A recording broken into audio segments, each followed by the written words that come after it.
Welcome to our final AI Research and Network series for this fall.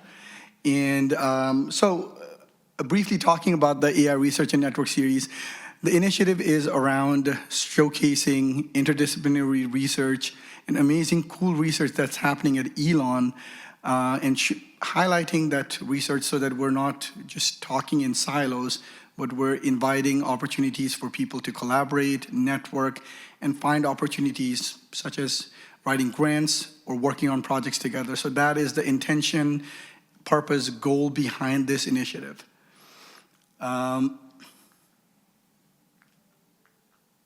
So one of the things that the AI Center has been vocal about is around interdisciplinary collaboration, and also making sure that the AI Center is applying for grants collaboratively, not just as an institution, but working in tandem with faculty members from different departments to apply for grants. So one of the grants we're looking at is the NAIRR, the National Artificial Intelligence Research Resource. We're looking at, oh God, come on.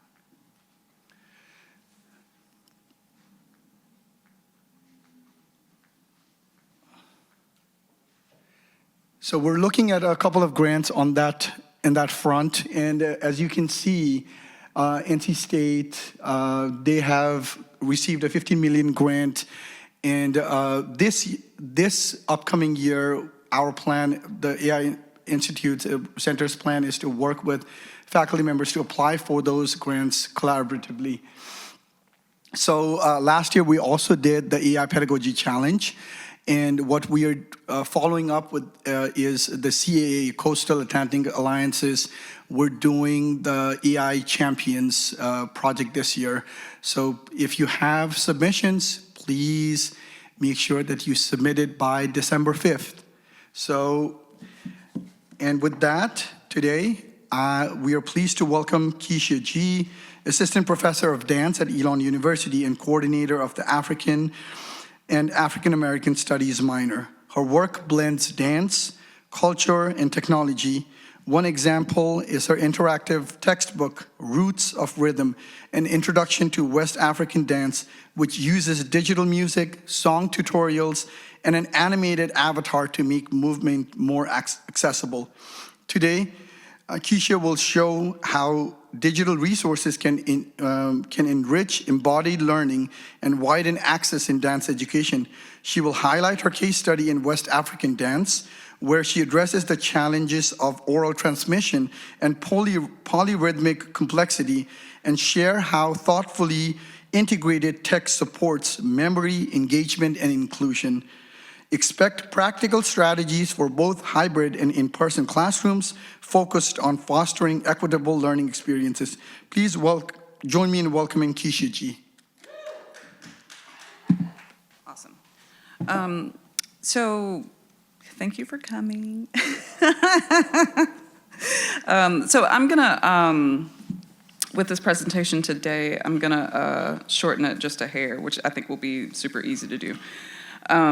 So this presentation explores how digital resources can support dance education within higher learning, blending traditional embodied transmission with carefully integrated technology.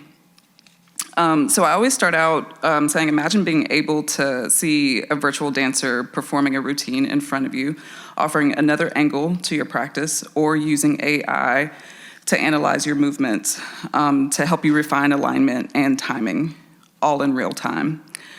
That's what we'll explore today, how these tools are not just enhancing learning, but transforming the way we teach and learn dance. And then I'll also just share the case study that I've been working on since implementing this into my teaching practice.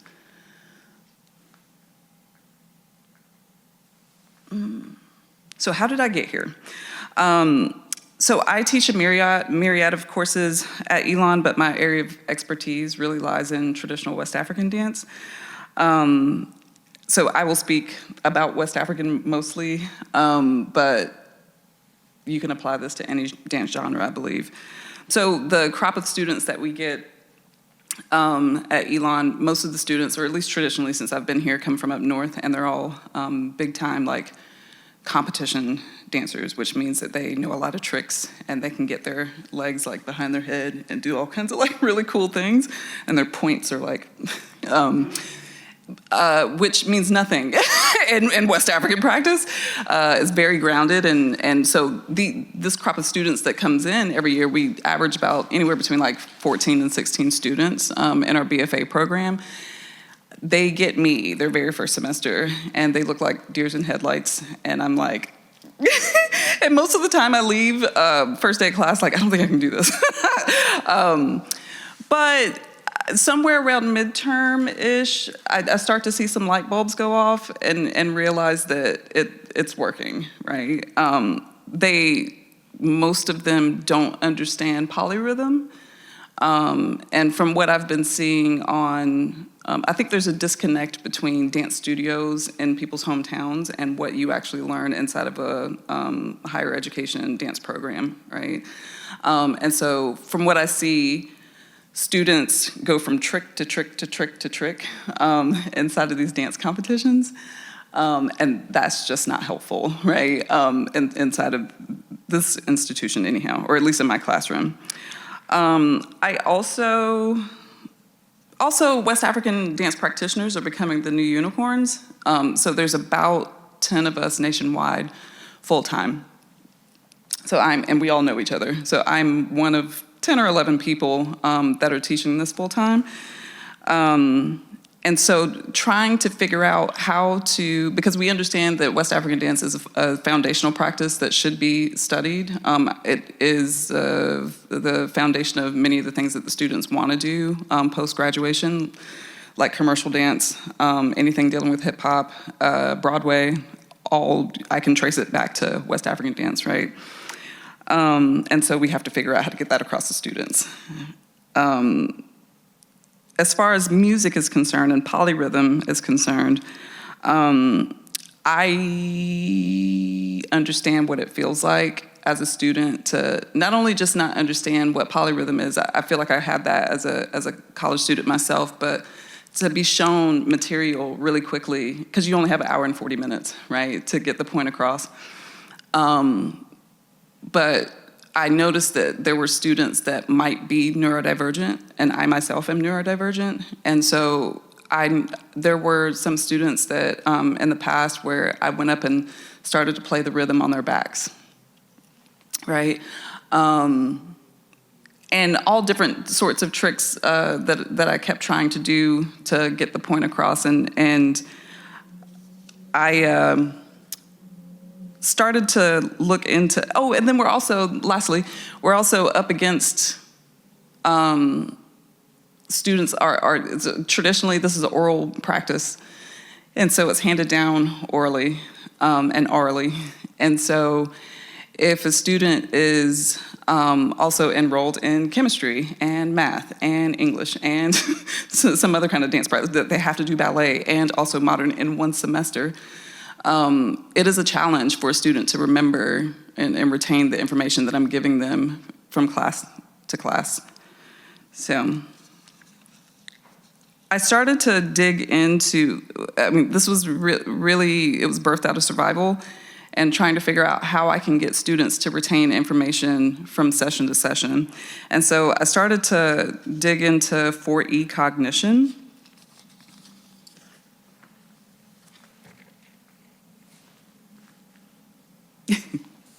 So Sean Gallagher coined the 4E Cognition model, which provides a framework for understanding how learning occurs beyond the brain.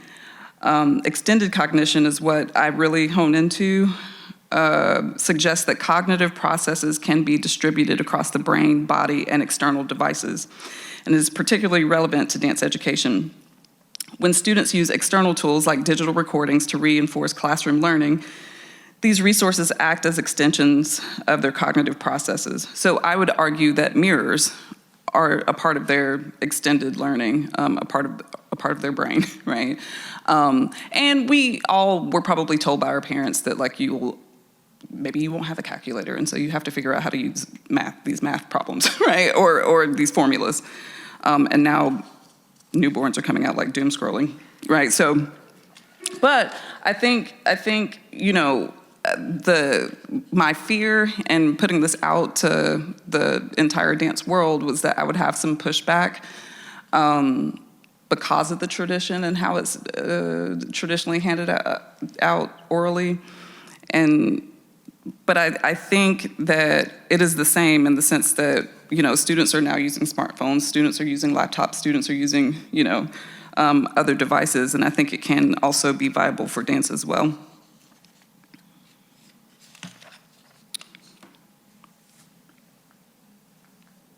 So the connection to dance pedagogy. So what I started to do initially, thinking about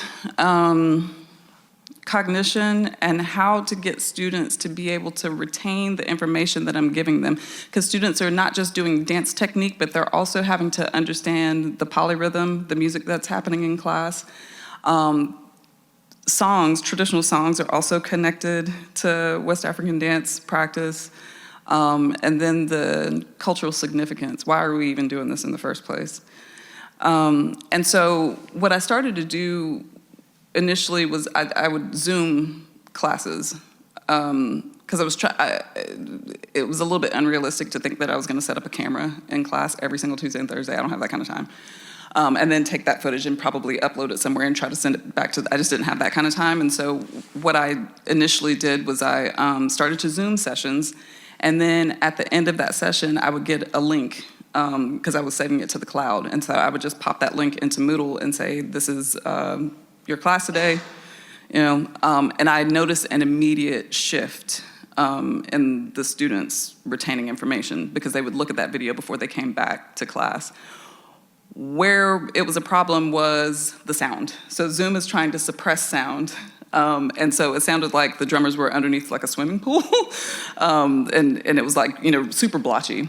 And so I reached out to TLT and they gave me a microphone, like a really nice, like a podcast microphone that I was able to then start using inside of the classroom. And so it was like an even better shift. So students are able to hear the music and they're able to see the movement material before they came back to class. So the theory of extended cognition helps us understand how external tools like AI or even physical spaces can enhance students' cognitive processes. Instead of relying solely on memory, students can use virtual dancers, analysis tools, or other digital resources to extend their learning. This allows them to improve technique, recall choreography more effectively, and refine spatial and timing awareness, all of which are essential for dance practice.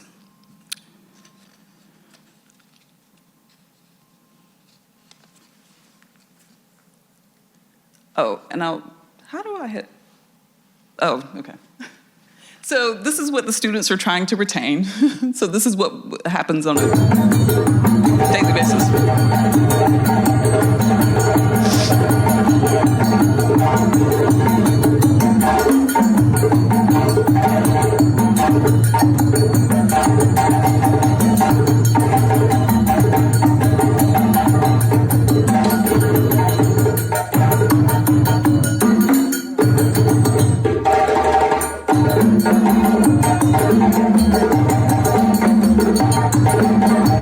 So you can imagine if a student had never heard that before, and then they roll up in my class like fall semester, like their first semester, it's like, what's happening, right?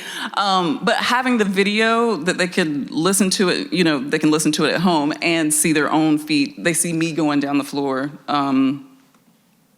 It just made it that much easier.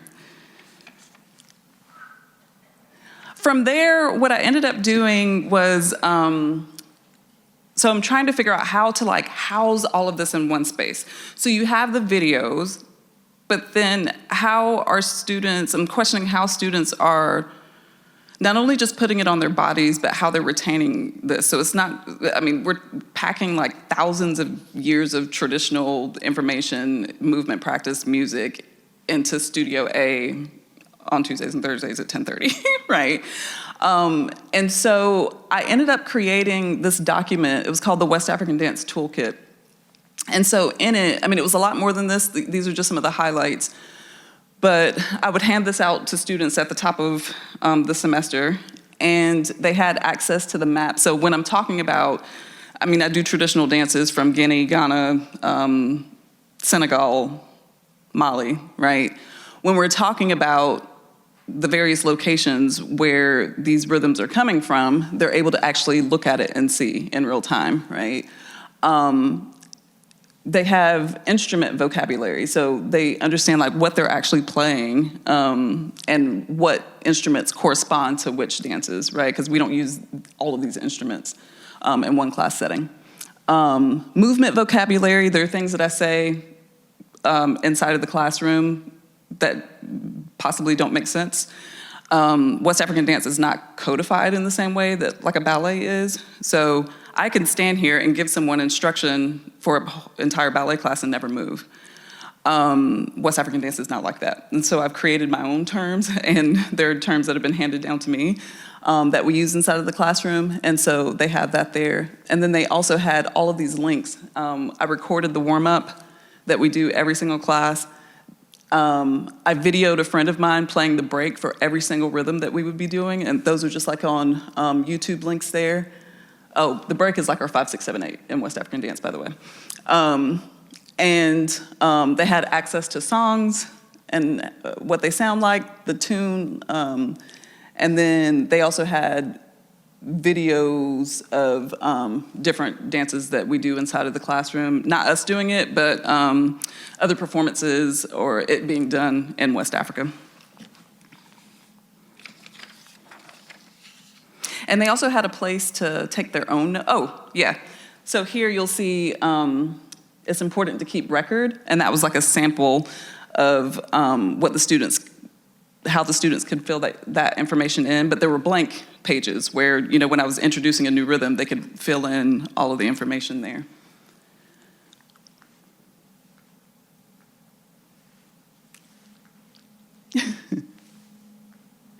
So, I'm actually gonna skip this.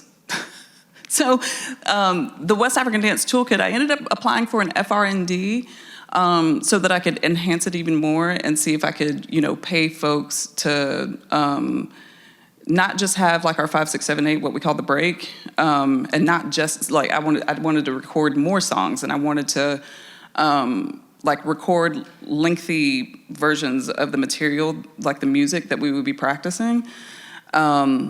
But I needed to pay someone to do that, and so I applied for the FRND, which I ended up being able to use. But then I got the attention of, I was showing the toolkit to a colleague of mine. I had a residency at Valdosta State, or Valdosta. And when she saw the toolkit, she thought that it should live inside of a book. And she has a digital book through Great River Learning. And so she reached out to the publishers and told them about my toolkit. They reached out to me. And so before I could even I did use the FR&D funds towards the material, but before I even got there, I had a book deal. So all of this is housed inside of the Roots of Rhythm book on the Great River Learning site. And what I was able to, the FR&D also went towards me trying to figure out how to, so I had a way to house songs, and I had a way to house the music, but how do I house the dance? And I don't necessarily want my body all over YouTube, like dancing and sending random links out to students. And so I was sitting talking to the musicians one day, and I was like, I wish we could do AI, have an AI version of that, like a character, if you will. And I did a quick Google search, and it was one of the first things that came up. And so I've been using Crikey, the platform is called Crikey AI, and that is also housed in the Roots of Rhythm book. So this is Amma. I named her Amma. It's also me. So this is my body when you see her dancing.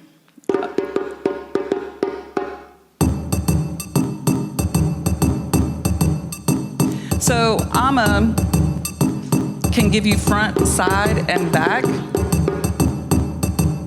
of all the movement material that she's doing. So students now have access to the music, the songs separately, but then also Amma here doing all of the movement material.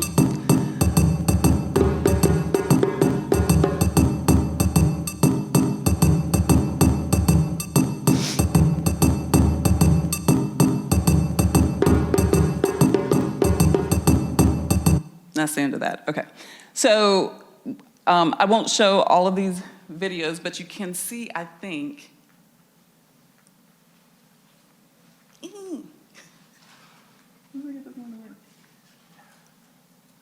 oh, maybe this is why. So you can see you have a side view as well. And then also you can just skip to the, because it's literally the exact same movement. But then you also have the back view of Amma here too. And so what this really is I videoed myself. You can do 10 seconds at a time, so it took a long time. Yeah, so you can do 10 seconds at a time, you film yourself, and then you upload it into the system. I created the character, gave her hair and outfit and, you know, whatever. But then she assumes my movement. You also have to be careful sometimes, because if you do something like this, I don't know, like she can't handle that. Like, so she goes, like part of her disappears. Or, so it was a lot of trial and error and trying to figure out, you know, how to put it together. But once I got it, I was on the roll. I was doing it, right? And also, I made the mistake initially, instead of asking my collaborator who was doing the music to, well, basically what happened is I did the movement and then sent it to him. And what really should have happened is he should have sent me the music and then I danced to the music. What a mess. So I had to do it all over again. That was kind of awful. But once I figured it out, you know, and I've been able to use the same material over and over. So here's an example of Atiba. He's going to play the break. So this is our 5, 6, 7, 8 inside of West African dance, really quick.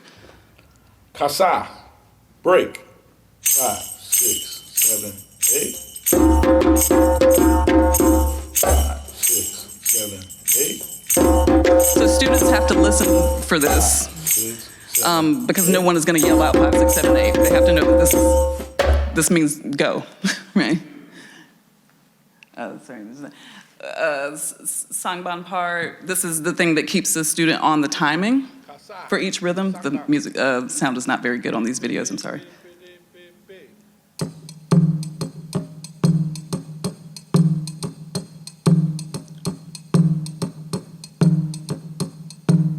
So that's how they know this is where I'm supposed to be, and all of this is explained to them at the top of class. This is the rhythm itself.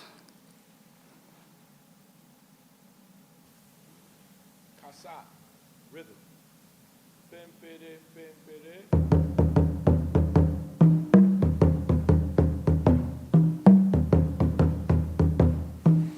You get it? And this is a song tutorial.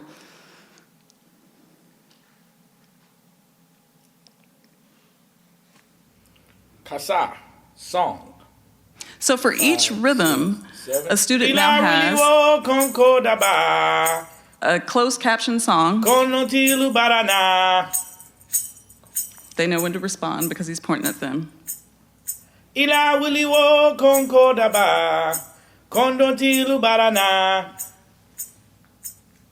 can skip.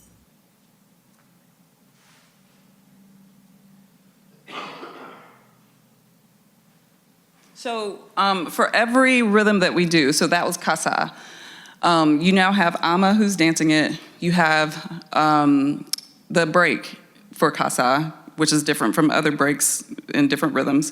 You have the rhythm itself. You have the sangban part, which keeps a student on the correct timing. And then you have the song now. So they are fully equipped, and they could do this at home if they wanted to. Ethical considerations. I don't want to talk about this a lot, but and I'll echo Tim actually, who said that it is ambient, like AI is ambient, right? I don't see the value in turning myself into a Disney princess, right, using AI. But I do think that because it is ambient and because I've found it useful, particularly for those students who are neurodivergent, I am seeing a lot of value here. But I'm fully aware of the considerations around the environment and many other things that we can discuss as a community instead of me talking to you about it. This is just for me, really. It's been keeping me sane as I've been trying to track what I've given to students since I've been teaching here. So fall 19, I was a limited term faculty, but I didn't use anything. No video, no AI, obviously.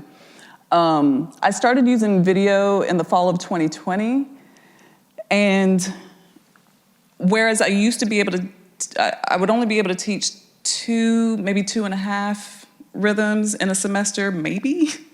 That has almost doubled to 4 rhythms per semester. This is the first semester, fall 25, where I've used AI only. And I won't know the results of whether the students really used it like that until I get back surveys from my students, but I did not give them, it pained me, but I did not give them video this time. So I'm not sending them any links to what we did in class. They just have to remember, because I wanted to test and see if I would be able to teach the same amount of material. Here's what I found. I still taught 4 rhythms this semester, but the reason that it's working and I was able to teach 4 rhythms, I don't know if it's because of the AI, but what I have been seeing is students are actually working together as a community, which I just haven't seen. So I go in like maybe 5 minutes early or 10 minutes early before class begins, and they're working with each other. Like, how did that step go? Like, and it's all of them, like all 16 of them are in the middle of the floor just trying to figure it out before class starts, which I think is quite beautiful, and I haven't seen in a really long time, especially from this generation. So.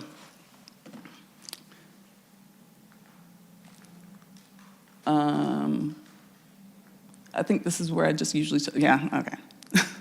I usually just talk about